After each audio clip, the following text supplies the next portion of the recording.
if you had to sum up the chapter, it's David being nice to someone who most of society would have deemed an outcast or, a lesser person. Partially because David made an agreement with Jonathan to help take care of his descendants.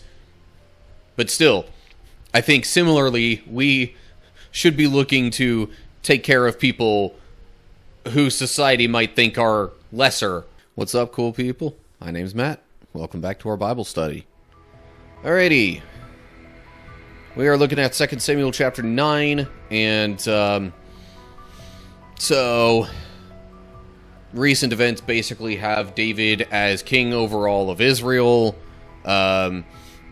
He has sort of established Jerusalem as his main headquarters, which I guess kind of makes it the capital of Israel.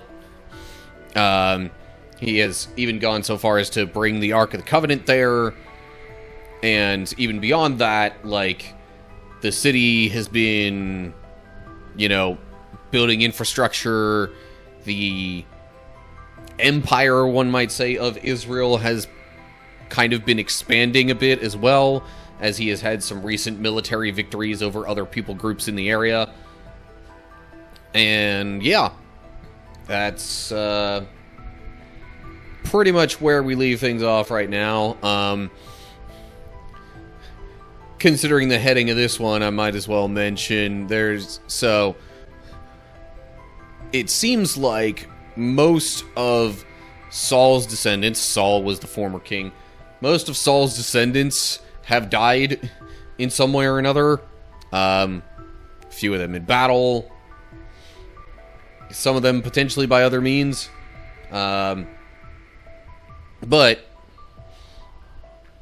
that's not all of them, because a few chapters ago, I forget exactly which one, there was mention of Mephibosheth here, who was one of Jonathan's sons, I believe. We'll probably get reminded of that here, but if not, just keep that in mind. So anyway, yeah, that's kind of the general gist of what's going on in the timeline, so to speak, around this chapter. So let's see what we got here. 2 Samuel chapter 9. There we go. One day David asked, "Is anyone in Saul's family still alive? Anyone to whom I could show kindness for Jonathan's sake?" He summoned a man named Ziba, who had been one of Saul's servants. "Are you Ziba?" the king asked. "Yes, sir, I am," Ziba replied. Okay, so now there was a significant, very deep friendship, almost brotherly connection between David and Jonathan. Jonathan, though, died in the same battle that Saul did. So, Jonathan's not alive anymore. But they made a pact to,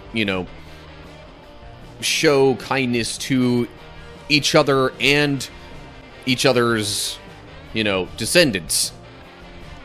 So much as it depended on them. So, I guess with David now being king and Jonathan being dead and things like that, David wants to see if there's anything he can maybe still do. That's kind of what it seems like.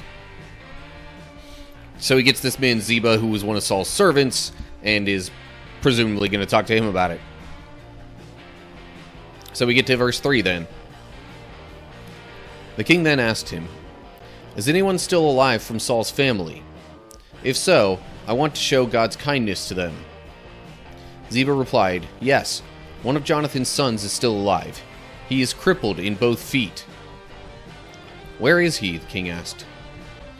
"In Lo-debar," Ziba told him, "at the home of Machir, son of Amiel." So, I can't remember the exact details of the earlier story with Mephibosheth. I might be able to go back and find it, but long story short, there was something going on where he was real young, and whoever was taking care of him had to try and flee somewhere, and basically then he got dropped and injured. So yeah, Ziba tells David that this one son of Jonathan's is still alive, that he's crippled. David asks where he is. Ziba tells him. I don't think there's too much else to say for the current moment. Let's move along to verse 5. So David sent for him and brought him from Machir's home. His name was Mephibosheth. He was Jonathan's son and Saul's grandson. When he came to David, he bowed low to the ground in deep respect. David said, "Greetings, Mephibosheth." Mephibosheth replied, "I am your servant." "Don't be afraid," David said. "I intend to show kindness to you because of my promise to your father Jonathan. I will give you all the property that once belonged to your grandfather Saul, and you will eat here with me at the king's table." Mephibosheth bowed respectfully and exclaimed, "Who is your servant that you should show such kindness to a dead dog like me?" That might sound like he's being a little harsh on himself, but in a way, that was kind of how people with disabilities were viewed back in those times. Because, they couldn't really fight, they probably weren't as good at the usual, harvesting, growing crops, other manual labor that they did. But it's interesting here how Mephibosheth almost thinks of himself in a way that is similarly lowly to how David thought of himself when talking with Saul, when Saul was the king. So it could also be just a general place of humility, but given the whole dead dog comment, it seems like there's a little more that is going on there in Mephibosheth's mind as far as kind of negative thoughts about himself. But David is, as we've described, trying to do something good for him. Not what you would typically think of a king who has taken over and how they would, especially back then, generally interact with the family of the old king.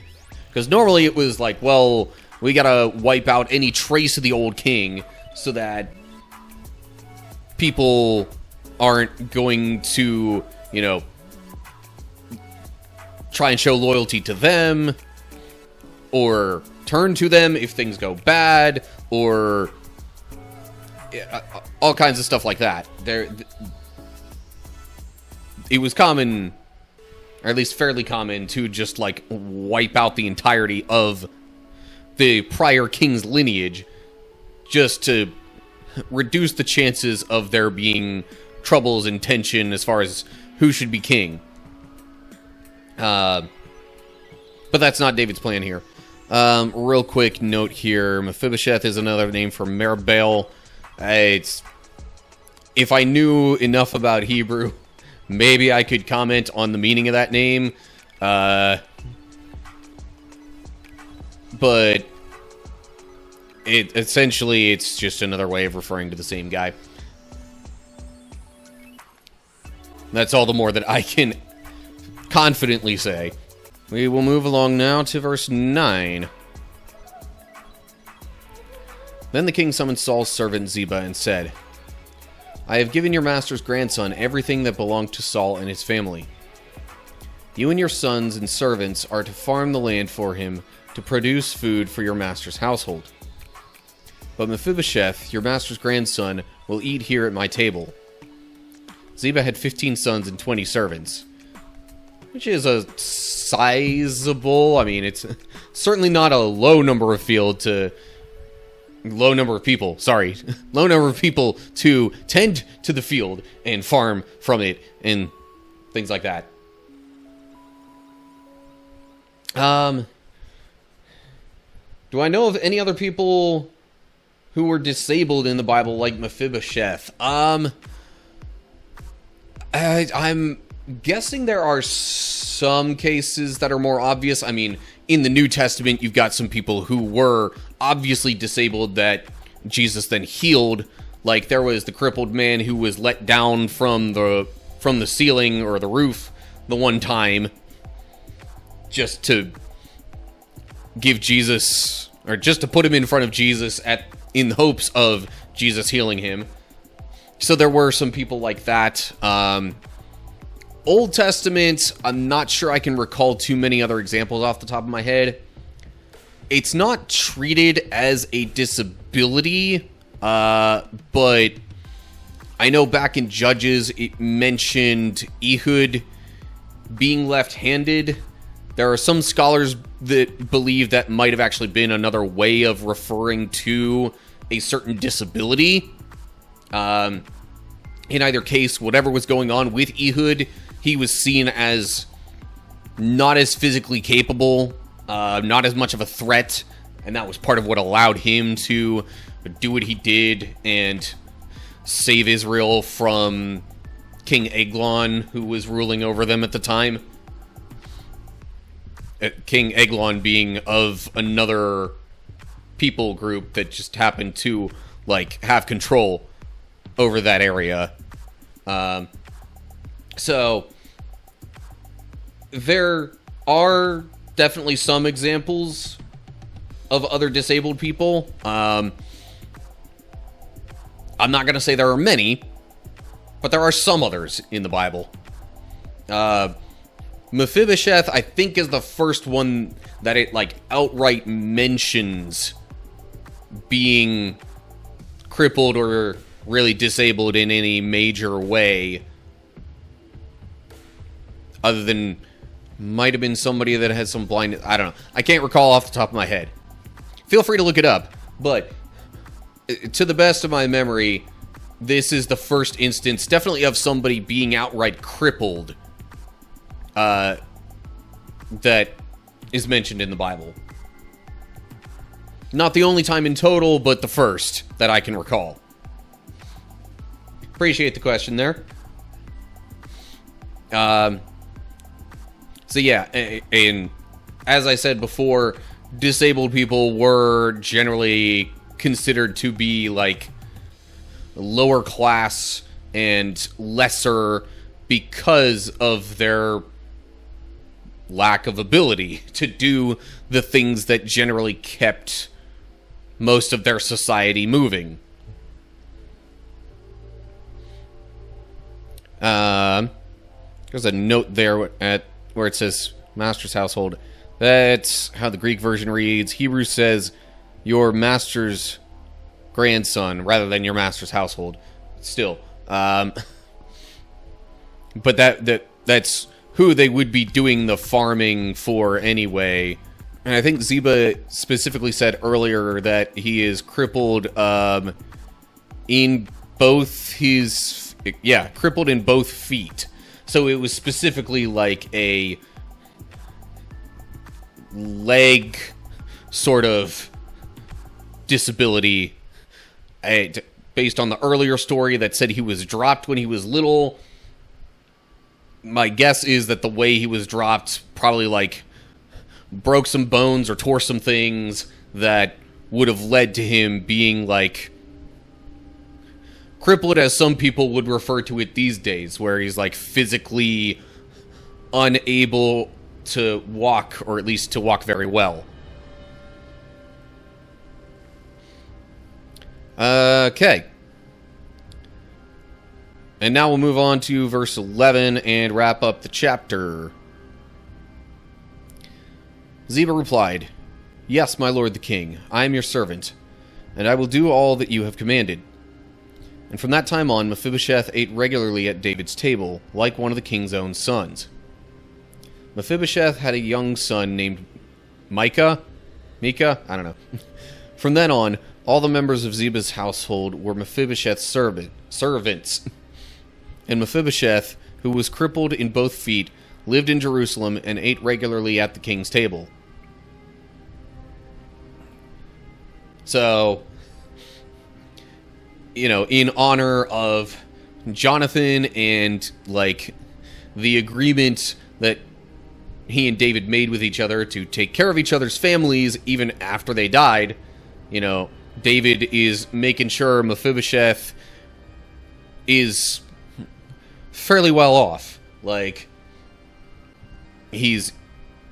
Mephibosheth is eating from David's own table fairly frequently. There's also land being farmed for him to provide food and such the rest of the time. It doesn't say... it says Ziba was, that he agreed, so was essentially willing to do this for Mephibosheth.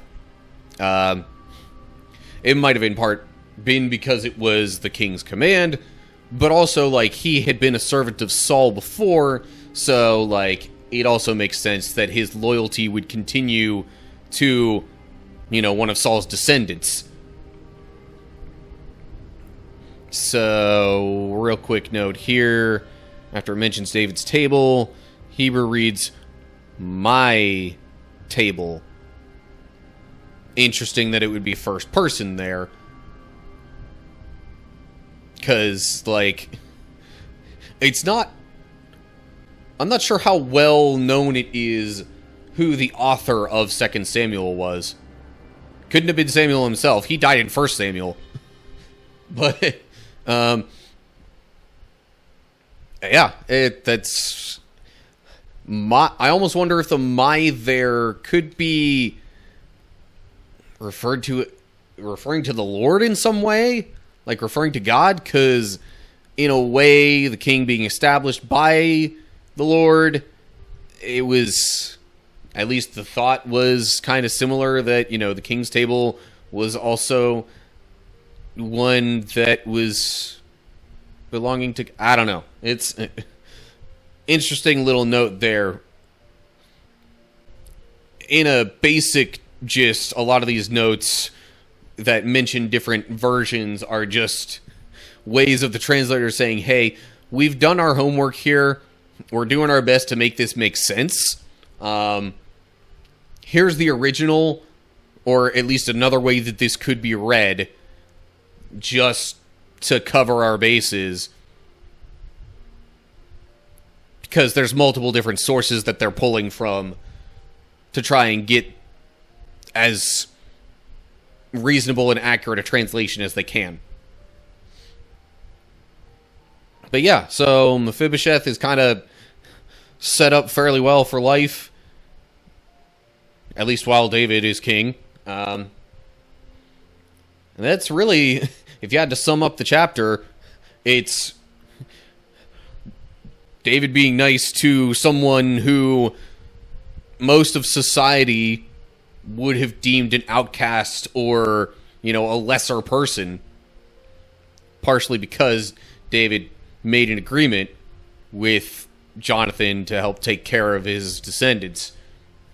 But still, I think similarly, we should be looking to take care of people who society might think are lesser. But that's all I got for this chapter.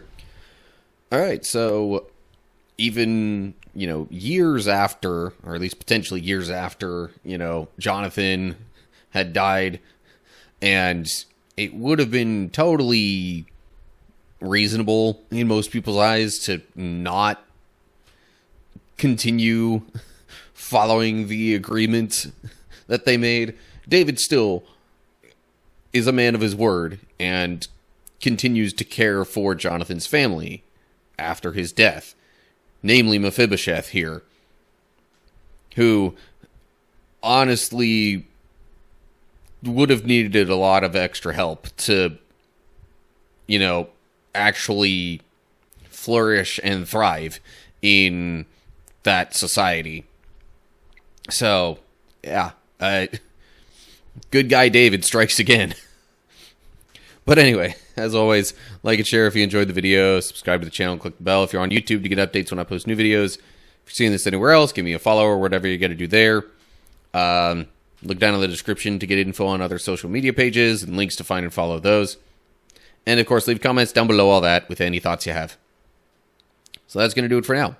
Hope you're all doing well. Hopefully I'll see you soon for another video. But whatever the case is, till next time, stay cool, people.